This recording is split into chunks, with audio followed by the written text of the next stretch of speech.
I want you to see.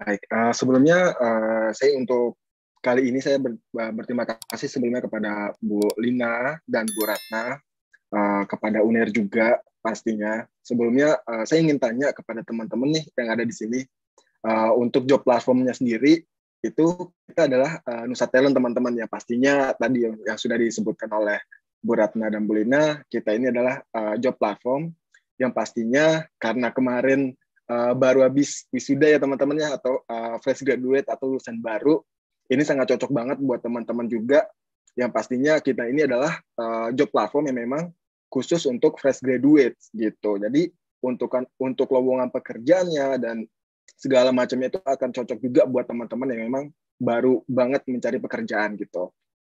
Dan berikut merupakan produk kita yang pastinya berbentuk aplikasi, yang dimana teman-teman bisa download di App Store maupun Play Store. Nah, ya, dan di sini teman-teman bisa lihat di sebelah kiri, ini teman-teman tidak perlu upload CV. Jadi nanti teman-teman hanya mengisi data diri, yang dimana nantinya untuk data diri itu yang akan menjadi CV-nya teman-teman gitu, yang pastinya terstandarisasi oleh industri-industri yang ada di Indonesia. Lalu untuk selanjutnya adalah adanya notifikasi status lamarannya teman-teman nih. Nah, jadi job seeker juga dapat melihat status lamarannya sudah sampai mana, apakah lagi di tahap screening atau sampai apakah jobnya juga udah terisi gitu. Nanti akan ada juga teman-teman notifikasinya di aplikasi tersebut. Dan di sini juga ada kategori pekerjaannya juga untuk kita nanti, misalkan teman-teman pengennya kerja di desain grafis gitu. Nah, di situ juga akan ada teman-teman. Jadi bisa milih kategori pekerjaan yang memang sesuai dengan teman-teman juga.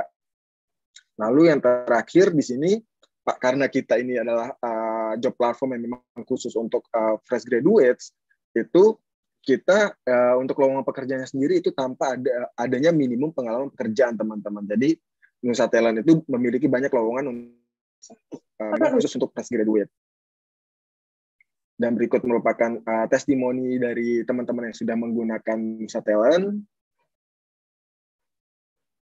Nah, selain Nusa Talent, di dalam aplikasi kita itu juga ada side job teman-teman, yang dimana side job ini buat teman-teman yang mungkin masih belum ada kerjaan atau mungkin baru masih kuliah, itu bisa menggunakan side job ini teman-teman. Jadi side jobs ini adalah bisa menambah uang jajan teman-teman dengan melakukan kerjaan-kerjaan yang memang simple.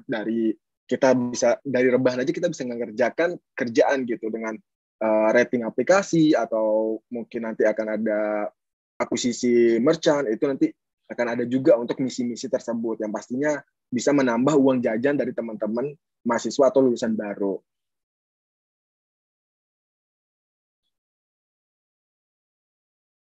Baik, teman-teman sebelumnya pasti udah tahu ya apa itu CV. Yang dimana CV ini pastinya banyak teman-teman yang memang sudah tahu, familiar dengan CV itu, yang dimana CV itu menuangkan atau adanya data diri dari teman-teman sendiri. Entah itu riwayat diri, atau nantinya akan ada keterampilan teman-teman di dalamnya, atau nanti akan ada hobi juga di dalamnya, dan ada juga pengalaman kerja yang akan tercantum atau konten dari CV itu sendiri. Tapi sebelum itu, teman-teman harus tahu dulu nih, apa sih yang harus dituangkan di dalam CV? Apa sih yang saya punya untuk saya tuangkan di dalam CV? Gitu kan. Nah, teman-teman di sini sebelumnya teman-teman harus tahu diri sendiri terlebih dahulu. Gitu. Jadi, yang pertama, apa nih value dari teman-teman? Gitu. Yang pertama, dari value itu teman-teman kira-kira punya skill apa sih gitu. Lalu pengalaman apa yang teman-teman punya, dan accomplishment apa yang teman-teman punya. Setelah memang teman-teman udah tahu apa itu skill teman-teman itu apa, lalu pengalaman teman-teman itu apa, dan prestasi teman-teman itu apa, lalu akan selanjutnya adalah apa nih yang teman-teman butuhkan. Nah, dari yang dibutuhkan adalah apakah teman-teman nanti akan membutuhkan uang, atau teman-teman juga membutuhkan recognition atau pengakuan, atau teman-teman juga membutuhkan insurance gitu. Itu akan sesuai juga nantinya ketika teman-teman akan menuangkan atau mengisi CV gitu. Nah, selanjutnya ketika kita memang sudah tahu apa value kita, nilai kita, apa itu yang kita butuhkan, lalu kita akan ke plan dan kita akan berekspektasi nih teman-teman. Kira-kira saya mau jadi apa ya? Kira-kira saya ingin mengejar job yang seperti apa ya? Dengan skill yang saya punya, dengan kebutuhan yang saya punya, saya mau apply kemana ya? Seperti itu. Jadi itu kita akan ekspektasi teman-teman. Setelah berekspektasi, kita akan membuat plan. Dan untuk plannya sendiri, itu teman-teman di sini ada status. Kita akan mengejar status apa? Finansial yang seperti apa? Atau mungkin teman-teman, saya lulus nggak mau kerja dulu, saya mau lanjut S2. Itu juga ada teman-teman. Karena apa? Karena value dan kebutuhan kita yang berbeda-beda di situ. Jadi sebelum membuat CV, itu harusnya kita mengetahui siapa diri kita dan apa yang kita punya gitu. Jadi setelah kita tahu skill kita apa, lalu pengalaman kita apa, terus kita butuhnya apa, itu nanti kita akan bisa lanjut untuk membuat CV teman-teman. Dan untuk CV-nya sendiri pastinya akan sesuai dengan jati diri teman-teman nih. Teman-teman punyanya yang mana? Teman-teman kira-kira teman-teman cocoknya di mana? Karena hanya 35% teman-teman yang memang orang itu bekerja di posisi yang tepat. Gitu. Jadi banyak banget nih, 65%-nya itu berarti kerja yang di posisi yang tidak tepat atau tidak sesuai dengan dirinya gitu. Nah, itu banyak yang kayak saya kerja di sini banyak kerja nih, terus ngeluh mulu gitu kerja gitu. Nah, itu termasuk dia bukan bekerja di posisi yang tepat atau memang sesuai dengan dirinya gitu.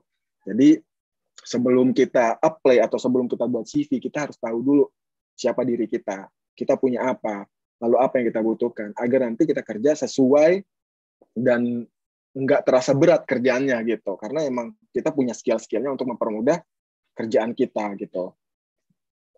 Oke, selanjutnya teman-teman nih, rata-rata kaum milenial dan Gen Z itu mereka lebih suka kerja di startup rata-rata teman-teman atau didominasi. Kenapa? Nah, jadi perlu teman-teman ketahui startup itu apa. Jadi teman-teman startup itu adalah suatu perusahaan atau rintisan gitu. Yang dimana mereka ini akan lebih fokus ke teknologinya gitu. Jadi itu adalah startup teman-teman. Lalu bagaimana nih peluang lulusan baru di startup? Nah, untuk peluangnya sendiri atau kesempatan kerjanya sendiri itu sangat luas teman-teman. Jadi perusahaan-perusahaan startup yang memang baru berkembang itu masih mencari banyak tenaga kerja teman-teman. Nah, disitulah peluang teman-teman fresh graduates nih, yang dimana mereka itu memang nggak yang ribet-ribet banget ya untuk cari kategori orangnya, atau memang yang diutamakan adalah skill-nya. Mereka atau teman-teman fresh graduates ini cocok nggak dengan lowongan pekerjaan yang ada di startup tersebut gitu. Dan bagaimana untuk berkarir di startup, dan untuk berkarir di startup itu teman-teman ya memang sekarang itu karirnya itu sangat luas pastinya. Teman-teman juga bisa mengembangkan knowledge atau pengetahuan itu karena apa? Karena di startup itu kita nggak hanya mengerjakan satu hal, banyak tantangan yang memang bisa kita kerjakan. Dan itu akan menjadi pengetahuan buat diri kita gitu. Dan untuk karir pastinya karena ini startup atau rintisan, itu masih luas banget untuk karir kita di startup tersebut. Yang dimana nanti ketika startup ini udah gede, pastinya kita akan ikut juga gede gitu. Dan untuk gajinya juga sangat kompetitif teman-teman untuk startup sendiri.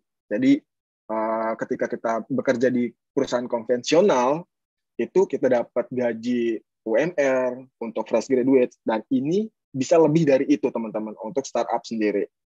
Dan untuk koneksinya juga teman-teman, koneksi di startup itu sangat luas. Kita bisa kenalan dengan siapa aja, kita bisa kerjasama kolaborasi dengan siapa aja teman-teman. Teman-teman juga bisa mencari bisa temenan dengan CEO perusahaan A, perusahaan B, itu bisa teman-teman, karena memang startup ini tidak terbatas. Dan untuk pastinya teman-teman suka gaya atau kaum milenial dan Gen Z sekarang itu lebih suka kerja yang memang tidak terlalu kaku gitu kan.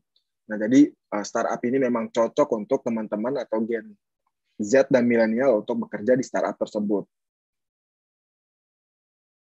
Dan di sini ada, tapi di balik kelebihan itu teman-teman pastinya ada kekurangan.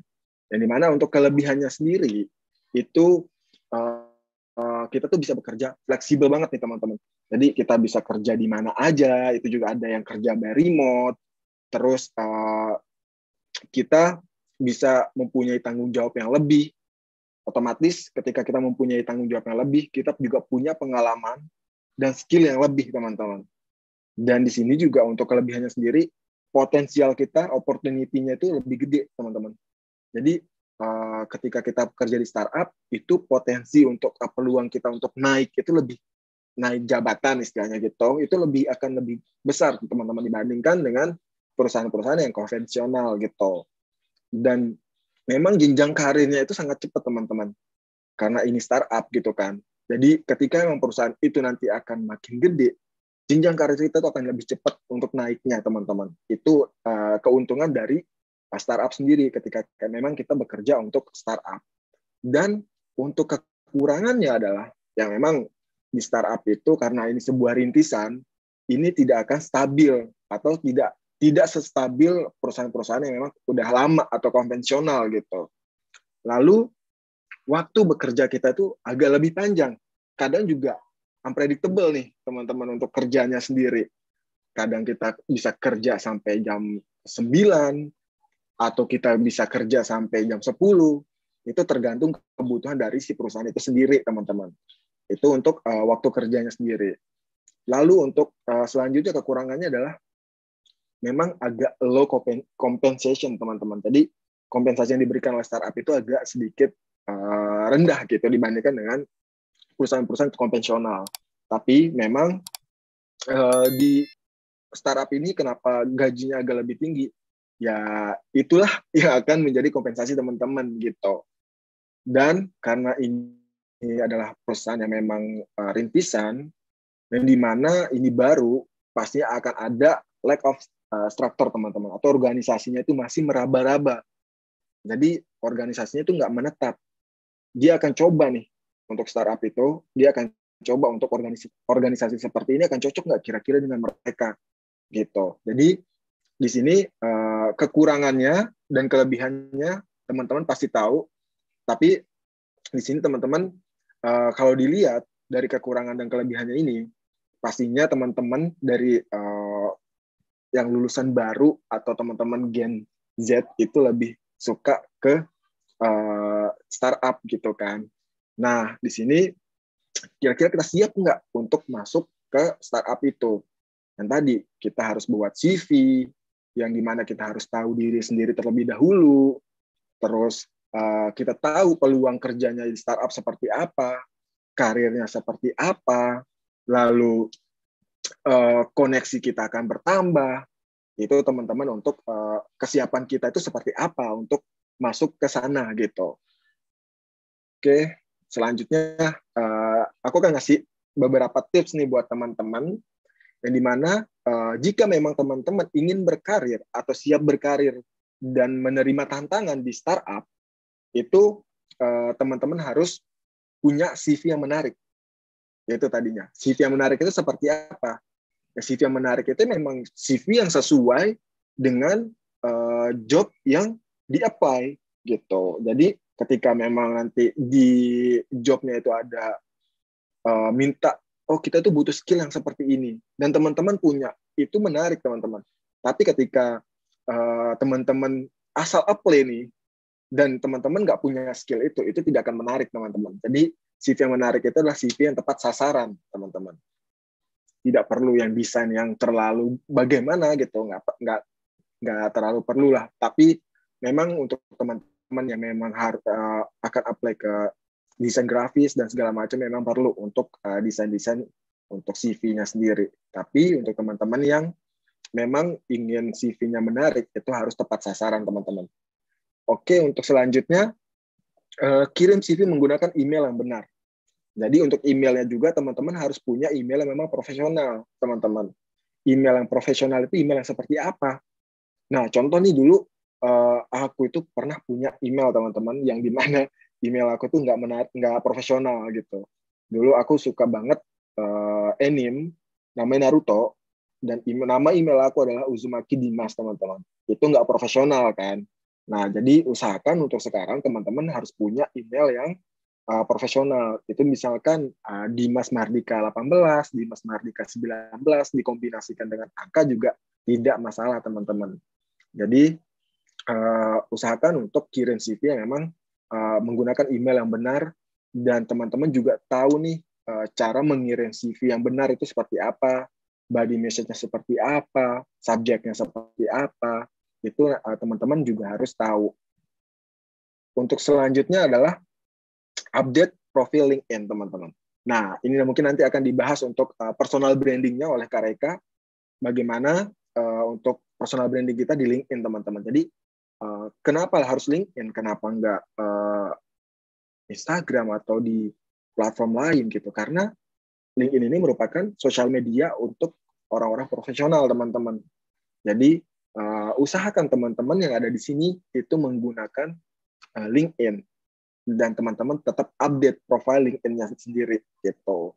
Jadi nanti mungkin akan lebih dibedah oleh Kak Reka mungkin ya untuk selanjutnya. Dan yang keempat itu persiapkan diri untuk interview, teman-teman.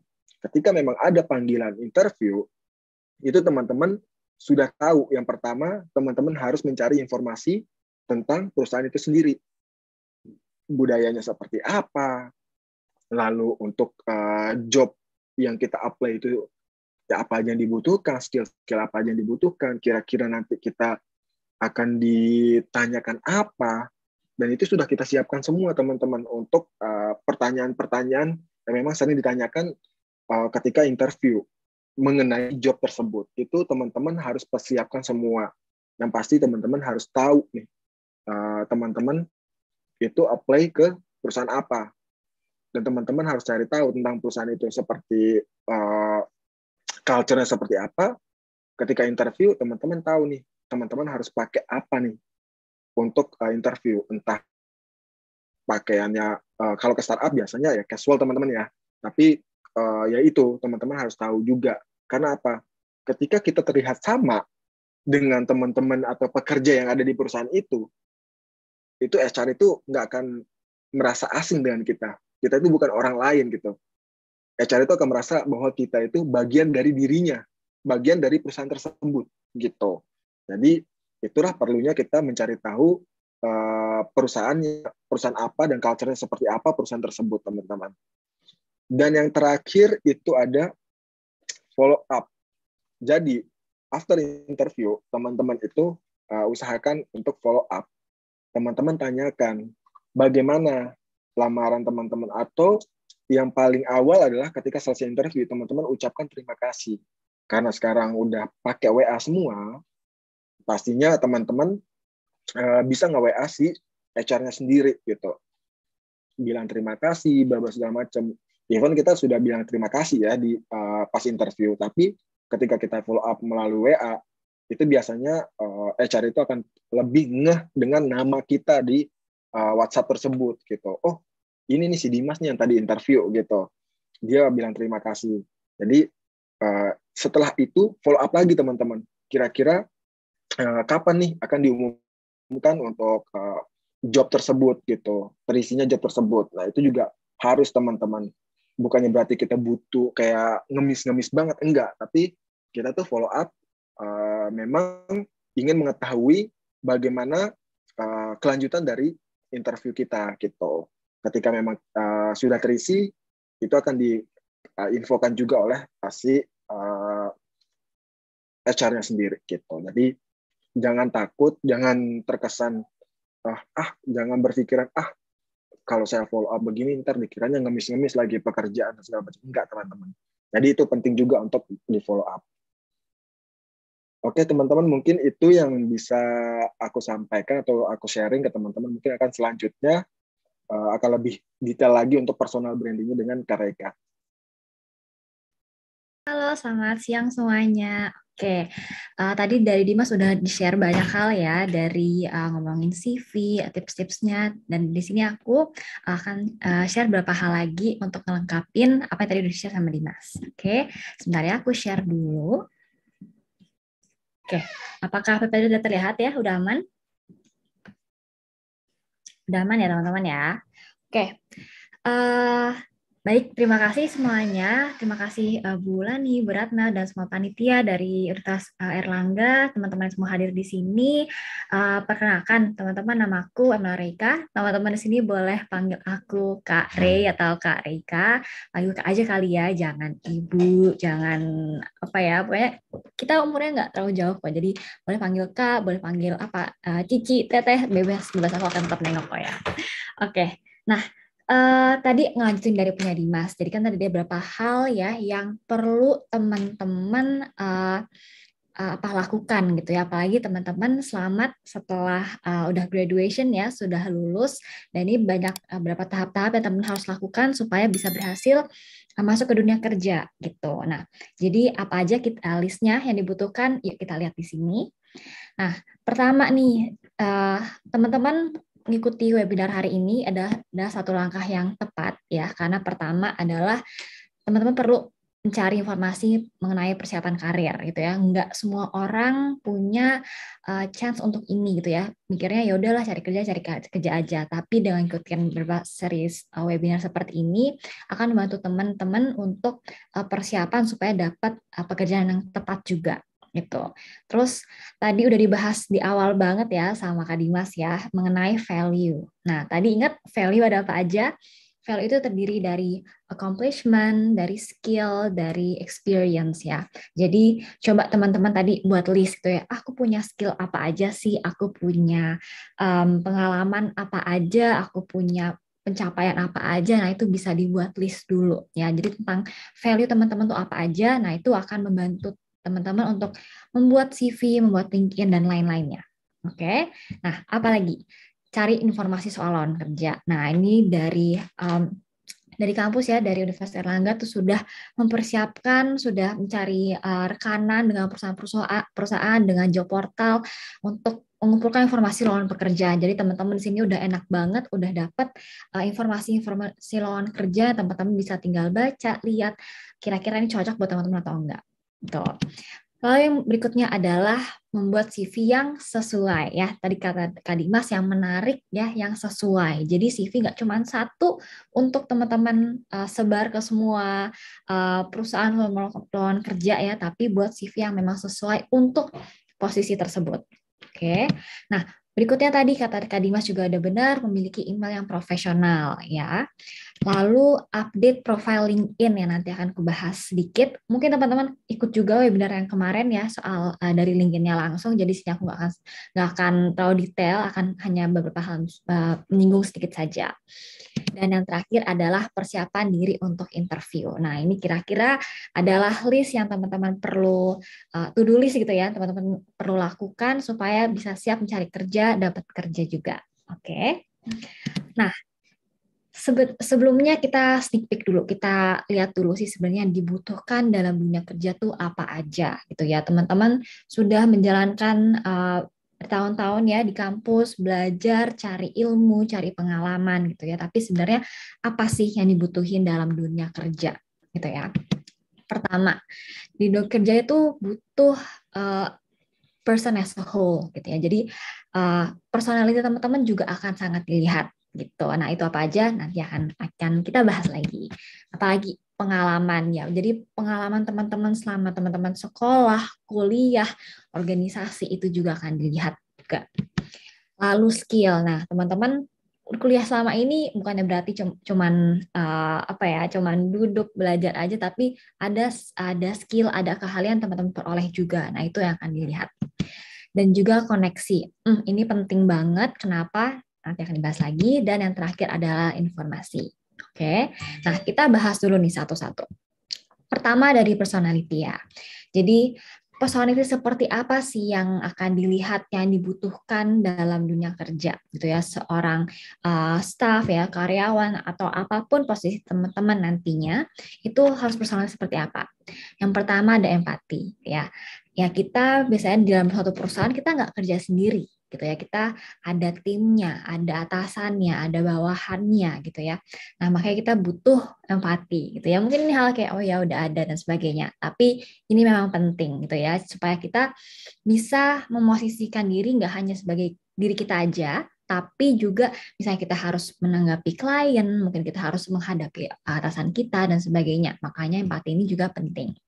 Oke, habis itu apa? Kepercayaan diri ya, confidence. Nah, apapun posisi teman-teman ya, teman-teman harus pede supaya kelihatan kayak oh ya ini teman-teman yang bisa melakukan pekerjaan ya. Mungkin dalam hati kayak, duh ini kerjanya harus ngapain sih, masih bingung-bingung, tapi tetap perlu percaya diri gitu ya. Dan berikutnya adalah humble, yes gitu ya. Kita di sini apalagi sebagai fresh graduate gitu ya, mungkin kita udah punya banyak pengalaman, mungkin udah banyak skill gitu, tapi tetap kita harus humble. Gitu ya. Dengan humble kita nggak cuman menunjukkan diri kita humble, tapi juga menunjukkan oh iya loh saya masih banyak kok hal-hal yang saya belum tahu dan saya juga bisa memposisikan diri supaya saya bisa dan mau untuk belajar lebih banyak lagi gitu. Dan berikutnya harus agile. Jadi teman-teman di sini harus sigap, harus bisa memosisikan diri dalam segala situasi ya, lebih fleksibel juga gitu. Jadi teman-teman jangan kayak kaku, cuma nurut-nurut aja gitu ya, tapi cobalah inovasi lebih, coba ambil your first uh, uh, apa inisiasi dari diri sendiri gitu ya. Jadi kita bisa adapt dari dalam segala situasi gitu. Oke, nah ini ada satu quotes yang baik ya dari Raditya Dika, tahu ya. Nah, katanya di sini jangan jadi yang terbaik tapi jadi yang paling beda gitu ya. Teman-teman boleh punya personality berbagai macam ya. Yang tadi yang 4 ini boleh sebagai dasarnya, tapi teman-teman tetap harus bisa stand out dari yang lain gitu kan. Kalau misalnya kita oh ya kita kerjanya bagus, ya mungkin semua orang juga kerjanya bagus. Tapi kalau kita bisa unik, bisa punya karakter sendiri gitu ya, nah itu yang akan menonjol stand out di antara crowd yang lain gitu. Oke, nah berikutnya ada experience ya. Jadi pengalaman-pengalaman tuh bisa dari mana aja sih ya? Bisa dari organisasi, dari UKM atau ikut komunitas, dari teman-teman mungkin pernah ada pengalaman magang ataupun mungkin udah pernah kerja gitu ya part time, pernah ikut volunteer, pernah pertukaran pelajar. Nah ini pengalaman-pengalaman pasti banyak banget ya dan ini bisa diperoleh dari teman-teman aktif dalam kegiatan-kegiatan. Nah, ini akan penting. Kenapa? Karena nanti HR juga akan melihat gitu ya, teman-teman, apakah teman-teman ini aktif gitu ya dalam berkegiatan, apa cuman jadi kupu-kupu aja nih kuliah pulang, nggak aktif ikut apa-apa ya. Nah, apakah teman-teman juga bertanggung jawab akan kerjaannya, mungkin pernah tadi magang, mungkin pernah jadi satu posisi di organisasi gitu ya. Nah, tanggung jawabnya apa aja yang pernah dilakukan itu akan dilihat juga gitu. Terus apa achievementnya? Teman-teman pernah jadi panitia suatu acara besar misalnya. Pencapaiannya apa? Oh, misalnya waktu itu saya sebagai panitia acaranya. Nah, acaranya sukses. Suksesnya kenapa? Oh, pesertanya banyak yang datang, bintang tamunya bagus-bagus dan sebagainya. Itu achievementnya. Gitu ya. Jadi bisa lihat, oh ternyata kerjanya bener nih gitu. Oke, terus kontribusi teman-teman gitu ya. Kontribusi teman-teman di kelompok, di organisasi itu apa aja? Apa yang teman-teman lakukan? Job desk-nya apa? Itu juga akan dilihat sama HR. Dan terakhir ada juga relate ya. Seberapa relate maksudnya adalah seberapa sesuai pengalaman yang teman-teman miliki dengan nanti pekerjaan yang teman-teman akan kerjakan. Nah, ini penting nih. Kenapa? Oke, misalnya teman-teman pengen mendaftar sebagai sekretaris di suatu perusahaan gitu ya. Nah, kalau teman-teman punya pengalaman, oh waktu itu organisasi, saya ikut BEM, pernah jadi sekretarisnya gitu ya. Oh waktu itu saya ikut himpunan apa, jadi sekretaris bendaharanya sekbennya gitu ya. Nah, pengalaman-pengalaman ini boleh dimasukkan ke CV Jadi kelihatan kalau pengalamannya itu relate sama pekerjaan yang teman-teman mau lamar gitu ya. Tapi kalau misalnya tadi teman-teman posisinya adalah sekretaris gitu ya, pengen daftar sebagai sekretaris perusahaan. Nah, tapi pengalaman yang dimasukin, oh waktu itu dalam acara besar saya jadi panitianya seksi kebersihan. Ya, ini mungkin nggak nyambung. Nah, mungkin pengalamannya banyak tapi nggak nyambung. Nah, ini mungkin nggak usah ditulis di CV kayak gitu. Oke, nah apalagi sekarang kita ngomongin soal skill. Nah, kita ngomongin soft skill dulu. Soft skillnya apa aja sih yang kira-kira ya dibutuhkan dalam perkantoran gitu ya, perusahaan. Nah, pertama, misalnya kita harus tech savvy ya. Sekarang apa-apa serba digital ya teman-teman. Jadi sangat disarankan teman-teman itu bisa tech savvy. Maksudnya nggak gaptek-gaptek amat gitu ya. Bisa mengoperasikan laptopnya, HP-nya, masalah sosmed juga paham dan sebagainya gitu. Lalu bisa problem solving gitu ya. Jadi kita nggak cuman mengerjakan apa yang kita diminta aja, tapi kita bisa lebih kritis. Nah, ini nyambung juga critical thinking gitu. Kita bisa mencari solusi dari segala masalah-masalah gitu. Nah, selain soft skill juga dibutuhkan hard skill ya. Nah, kalau di perkantoran umumnya ini yang dibutuhkan. Teman-teman bisa Microsoft Office, bisa G Suite ya, udah paham, udah familiar dengan perangkat-perangkat ini gitu ya. Pasti pernah dong ngetik di dokumen ya di sheets gitu ya. Nah, itu yang nanti akan dibutuhkan juga dalam perkantoran gitu. Jadi ini teman-teman boleh juga masukin sih sebenarnya di CV ya, udah familiar dengan perangkat-perangkat ini. Gitu. Oke, nah tadi aku bilang ya connection itu penting. Nah ini dari mana sih teman-teman bisa mendapatkan koneksi? Koneksi itu luas banget. Teman-teman bisa nih misalnya dari teman-temannya sendiri ya, teman kelompok, ataupun bisa dari senior-seniornya, alumni-alumninya gitu ya. Ataupun koneksi diperoleh dari dosen ya, guru, siapapun coachnya teman-teman. Nah, ataupun misalnya dari media, sekarang informasi ada di mana-mana, diperoleh juga bisa dengan mudah, atau misalnya dari acara-acara.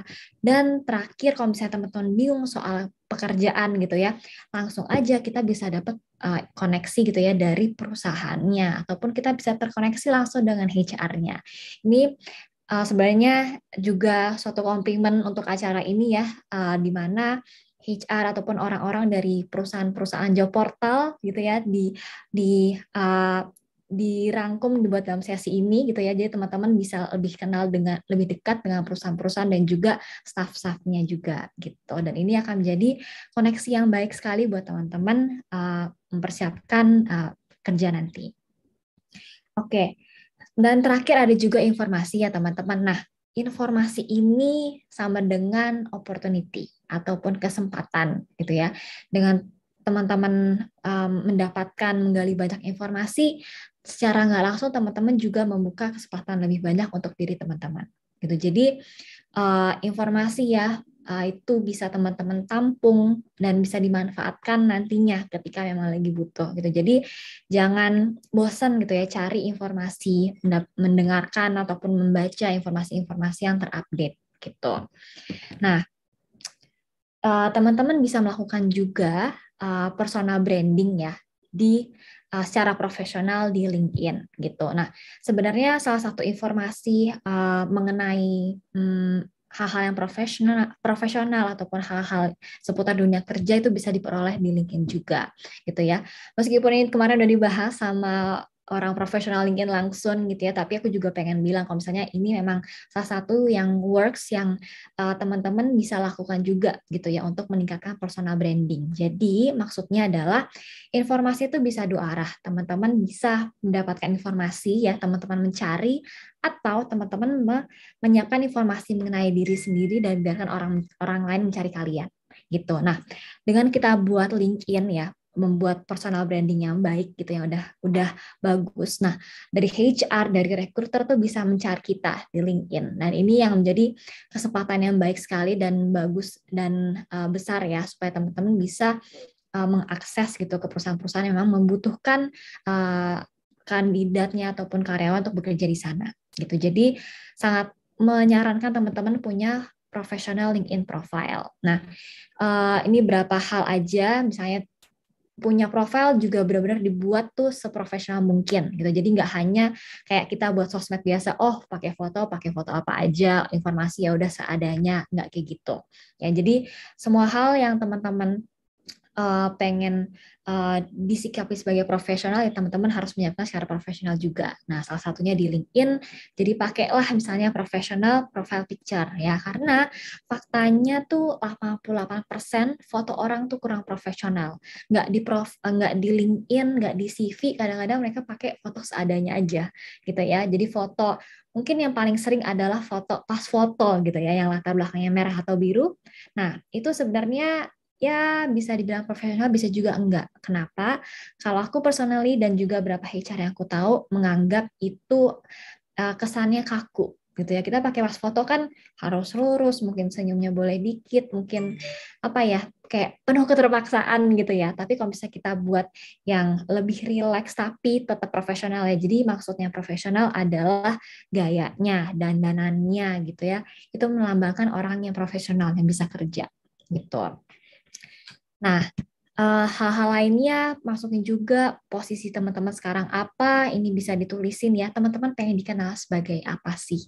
Oh, saya pengen dikenal uh, sebagai lulusan ataupun sarjana komunikasi misalnya ya, silahkan ditulis di sini. Oh, saya pengen dikenal sebagai saya founder dari organisasi ataupun komunitas apa, boleh ditulis di sini gitu. Jadi ini adalah kayak status ataupun posisi teman-teman sekarang gitu. Dan bisa juga dilengkapi pakai background foto dan sebagainya gitu ya, untuk apa ya, supaya lebih eye catching aja gitu. Nah, kalau misalnya soal informasi-informasi mungkin teman-teman juga udah dijelasin juga kemarin ya, tapi intinya dari saya aku menekankan yes, ini salah satu yang works banget kalau memang teman-teman sudah memulai ataupun akan mulai nyari kerja gitu ya. Oke, nah terakhir aku akan ngomongin soal interview. Oke, nah ini berarti salah satu to-do list-nya teman-teman ya untuk belajar soal interview dan latihan juga. Nah, tapi apa sih fakta-faktanya? Oke, pertama soal penampilan nih, kalau teman-teman mau datang untuk interview, itu ya, 76% kandidat tuh terlalu trendy. Nah, maksudnya apa? Terlalu trendy gitu ya, bukannya kita memang harus tampil good looking gitu ya. Memang harus seperti itu. Tapi kita lihat juga ini kita mau interview ke perusahaan apa. Kalau kita datang ke perusahaan startup gitu ya, ya misalnya teman-teman pakai kemeja gitu ya, itu juga nggak masalah gitu. Karena memang orang-orang juga casual juga gaya-gayanya. Nah, tapi kalau misalnya teman-teman datang untuk interview di perusahaan corporate, ke perusahaan besar yang mungkin orang-orang sana semua pakai jas, pakai celana bahan, pakai sepatu rapi gitu ya. Nah, ikutin juga lah gayanya seperti itu.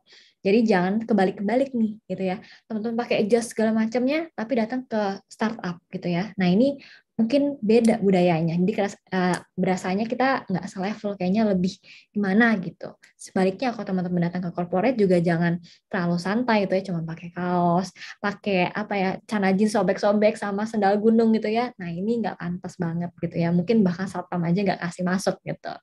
Oke. Nah, berikutnya ini yang sangat-sangat penting. Jadi ini wajib kudu mesti harus teman-teman lakukan ya.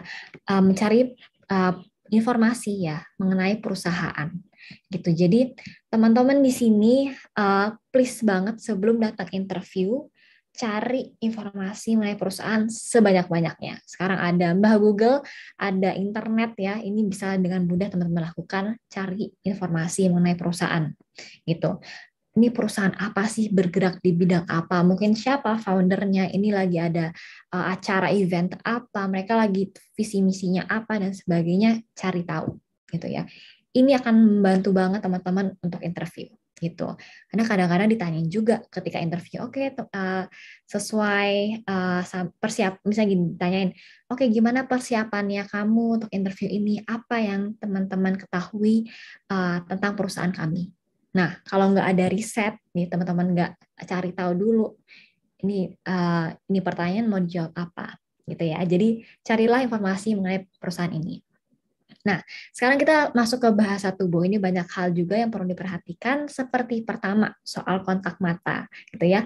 Teman-teman baik interview di offline ataupun di online, do eye contact juga ya. Jadi uh, menataplah ke kamera, ke layar ataupun yang menjadi lawan bicara kita nantinya, gitu ya. Jadi jangan kita misalnya diajak ngomong tapi ngeliatnya ke langit-langit ataupun ngeliatnya ke lantai, kita kayak ngomong sendiri, gitu ya. Itu kelihatannya orang yang diajak ngomong tuh kita nggak ngasih respect gitu. Jadi kontak mata ini penting. Kalau misalnya teman-teman terlalu canggung gitu ya untuk menatap matanya langsung, boleh kok lihat dari hidungnya ataupun dahinya, pokoknya menatap ke arah mukanya, wajahnya gitu. Oke. Nah, berikutnya ada cara nih kandidat masuk ke ruangan ya, ke ruangan interview gitu ya. Maksudnya di sini ya jangan gedebak-gedebuk gitu ya, ataupun jangan jalan tuh kayak keseret-seret gitu, kayak beban hidupnya tuh berat banget gitu ya. Nah, masuklah ya relax aja, nggak berisik, ketok pintu gitu ya. Hal-hal yang kecil seperti ini akan dilihat dan jadi penilaian juga oleh HR-nya gitu. Berikutnya lagi mengenai ini kualitas artikulasi suara ya sama senyum gitu. Jadi kalau diajak ngomong pastiin setiap kata teman-teman tuh jelas gitu ya. Teman-teman mau ngomong apa yang mau disampaikan, suaranya gitu ya itu kedengeran gitu ya. Mungkin teman-teman terlalu sungkan atau gimana jadi suaranya pelan gitu nggak kedengeran. Nah, itu malah akan mempersulit mereka untuk mendengar kalian gitu ya. Dan senyum ya meskipun kita pakai masker gitu ya, tapi tunjukin kalau kita memang happy karena sudah dikasih kesempatan untuk interview. Meskipun mungkin kita gugupnya setengah mati gitu ya. Nah, tapi tunjukin kalau kita memang happy, kita appreciate banget kesempatan untuk interview itu. Oke. Nah, berikutnya adalah cara salaman nih, gitu ya. Kalau salaman kan sebenarnya butuhnya tuh yang firm ya. Kelihatan tuh kalian tuh uh, apa ya, kayak bisa seal the deal, kayak kalian tuh percaya diri, confident gitu ya. Jadi jangan cuma asal sentuh doang gitu ya. Nah, tapi kok sekarang yang kita masih harus agak jaga jarak ya. Mungkin kita belum terlalu apa namanya terbiasa juga, mungkin boleh kayak fist bump juga boleh, ataupun cukup namaste juga nggak apa-apa aja, kayak selamat siang Pak, selamat siang Bu, itu juga udah baik untuk dalam hal menyapa atau ngasih salam gitu. Oke, terus berikutnya tentang ini nih, kalau kita menyilangkan tangan gitu loh. Jadi kalau kita nyilangin tangan nih lagi interview gitu kan, kita mungkin nggak sadar ya kita nyilangin tangan gitu.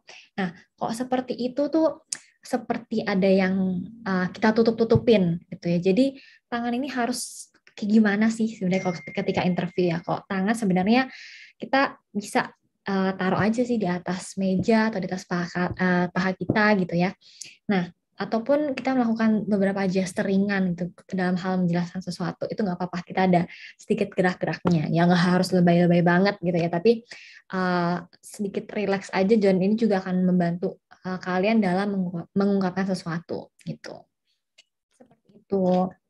Nah, dan yang terakhir teman-teman, ini tips and trick dari interview. Oke. Jadi yang pertama adalah ketika teman-teman nih misalnya udah CV-nya udah bagus, udah teman-teman udah ngelamar terus dipanggil untuk interview. Oke, jadi langkah pertama adalah cari tahu ya, riset ya, do your research about the company ya sebelum interviewnya, langsung cari tahu gitu ya. Berikutnya kalau misalnya teman-teman udah cari tahu, pasti akan tahu juga nih, oh budaya perusahaannya tuh seperti apa sih gitu ya. Orang-orang biasanya pakai baju apa sih ke sana. Nah, teman-teman bisa menyesuaikan. Jadi plan what you're going to wear ya. Jadi attire-nya kayak gimana yang sesuai sama budaya mereka tuh seperti apa gitu. Nah, yang ketiga dan keempat, berarti ini harus latihannya gitu ya. Jadi latihan tuh bisa berbagai macam cara ya. Latihan untuk ngomong bisa dilakukan di depan cermin. Kita bisa ngomong terus sambil melihat gimana sih gesture kita. Kalau kita ngomong tuh seperti apa, apakah sudah percaya diri, apa ada senyumnya, enak enggak gitu pembawaannya, itu kita bisa ngomong depan cermin. Nah, tapi kalau untuk pertanyaan-pertanyaan, misalnya, pertanyaannya tuh apa aja gitu ya, kira-kira bayangannya nanti ditanya apa aja, itu teman-teman bisa langsung Google aja misalnya pertanyaan interview dan dibaca nih pertanyaannya bisanya apa aja dan coba jawab gitu satu-satu supaya kalian nggak kaget ketika nanti dikasih suatu pertanyaan kayak aduh ini jawabannya kayak gimana ya, harus seperti apa ya gitu ya. Jadi get familiar with the questions. Ataupun teman-teman bisa juga latihan dengan mungkin anggota keluarga ya, ataupun misalnya teman-teman kalian ataupun sahabat ataupun pacar untuk belajar tanya jawab aja gitu ya, bisa ditanya apa kalian jawab supaya lebih rileks, lebih biasa gitu.